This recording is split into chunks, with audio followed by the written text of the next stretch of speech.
beer, it's good for you. Hello and welcome to the video. Within this video we'll be looking at a brand new piece of brewing software known as Hop Control that is affordable enough that it will suit homebrewers and information and feature rich enough that it will suit commercial brewers too. In short, this software is very aptly named as it allows you to analyse your beer recipe's hop content in much greater detail than seen before, so that you can take full control of the outcome. The current database covers over 250 different hop varieties and will grow further as new varieties are released. Within this video we'll start by looking at the background information and key points, and I will then take you a tour of how the whole thing comes together in the software so that you can fully understand Hop Control. I will then follow with my initial impressions. We'll also give details of a 30% discount code that my viewers can take advantage of if used before the 31st of May 2024. So let's now dive in and take a closer look. Hop Control is web-based software that can be used with any browser on any platform, be it a home computer or a mobile device such as a phone or a tablet.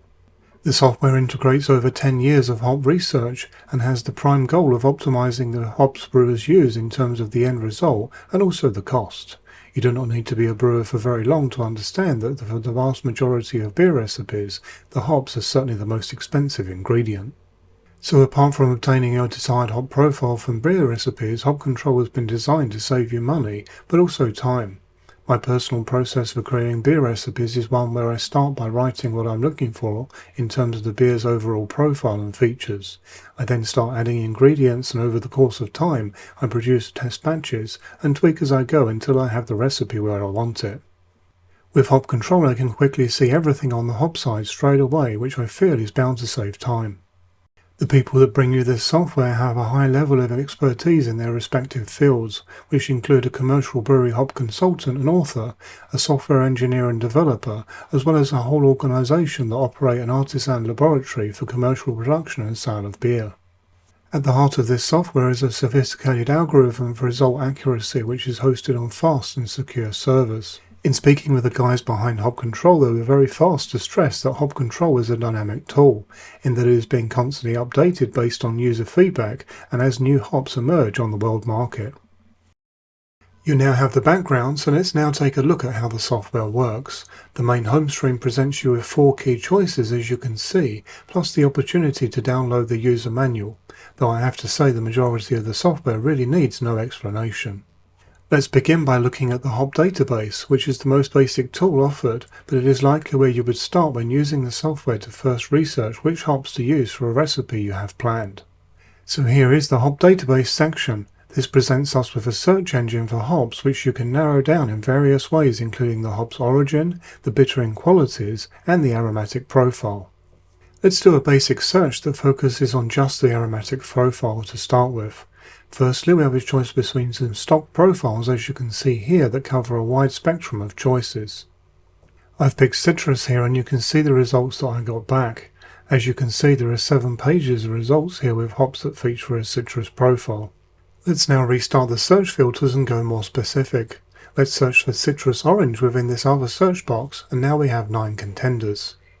Let's now add just one more search parameter of tropical, and now as you can see we're down to 3 different hops. We can use the further descriptors here within the aromas descriptor area to find out more about each hop at a glance and for comparison. So for example, from here we can see that Amarillo is floral, spicy, has tropical fruit, as well as citrus, orange, apricot, peach and grapefruit. To go even further we can select the hop. We now enter this screen which shows much more detail, including typical average data for the hop, as well as a chart that shows where each aroma element is positioned in terms of strength. So from this we can see that the strongest aroma elements of Amarillo are that this is a floral, citrus, tropical and spicy hop. Below this we have a breakdown of the hop's oil content, which gives us useful data on the bittering qualities via alpha acid and cohumulone, as well as flavour and aroma information from beta acid and total oils, which is all very good for our consideration. If some or even all of these terms are new to you, then the software gives clear and easy to understand explanations, which is fantastic to see, and this makes this very accessible for all irrespective of experience.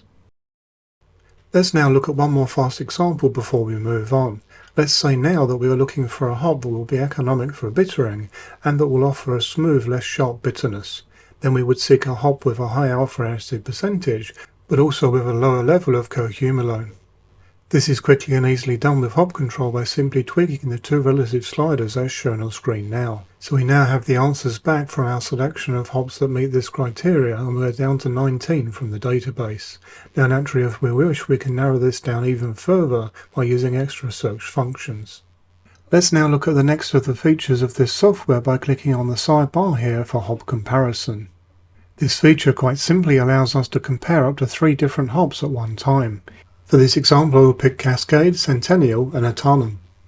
Let's now take a closer look at our chart, and as you can see, each hop is now color-coded, and we can see at a glance how each hop's aroma profile is formed and how they vary.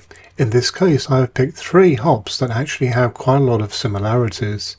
This can be seen clearly by looking at the aroma chart. Note how Centennial, which is marked in blue, extends stronger into the resin, pine and floral areas compared to the other 2.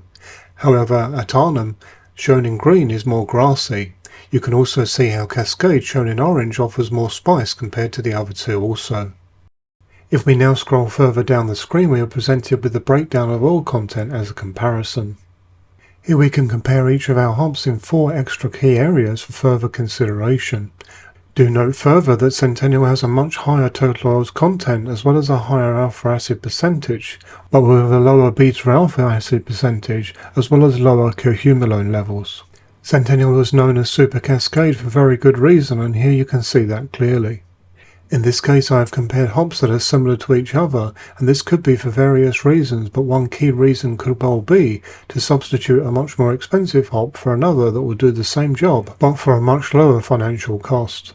Personally, I very much like all of the 3 hops listed in this example, but Centennial is my go-to out of the 3 because it simply offers much better value for money without compromising the end result, and in actual fact offers more flavour and aroma profiles that I actually tend to prefer.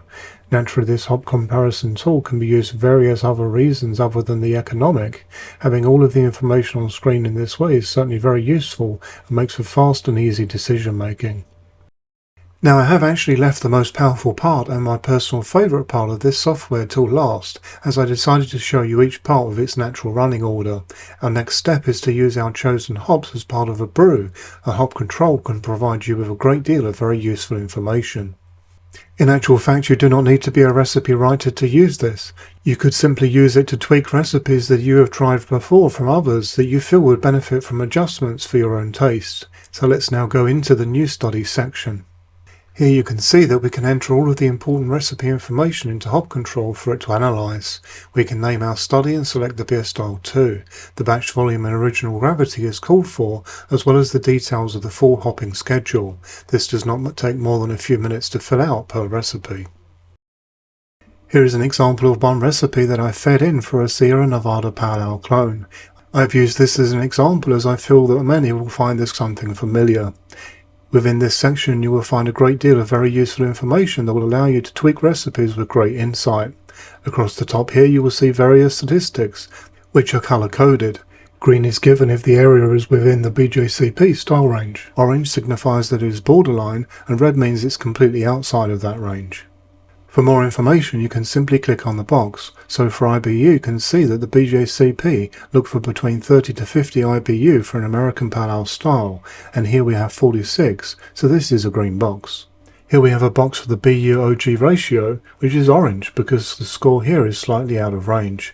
The BJCP range here is 0.67 to 0.83, whereas the recipe is set at 0.85. Then we have these blue boxes which allow you to understand even more about your recipe, but it must be understood that these are not part of the colour coding as they go above and beyond BJCP measurements. Here we have the total hoppy level out of 5. It is recommended to look towards a score of 3 or more for hoppy styles according to the study data for the best results. The HC ratio shown here is suggested to be greater than 3 if you desire a noble aroma. With the BA to AA ratio, it has been found that if this ratio is greater than 1, then this will offer a more delicate hopping result.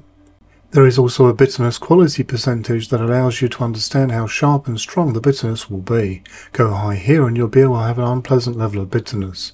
It is recommended to have a bittering quality of greater than 0.7 for a clean level of bittering. This low row of boxes allow you to check the hop wells that make up the beer's profile, and these are also colour-coded according to the BJCP. This relates to hops that are boiled for 30 minutes or less that allow for these hop oils to remain with their aromatic effect. As you can see, this really allows you to hyperanalyze your beer's hop oil levels for detailed tweaking.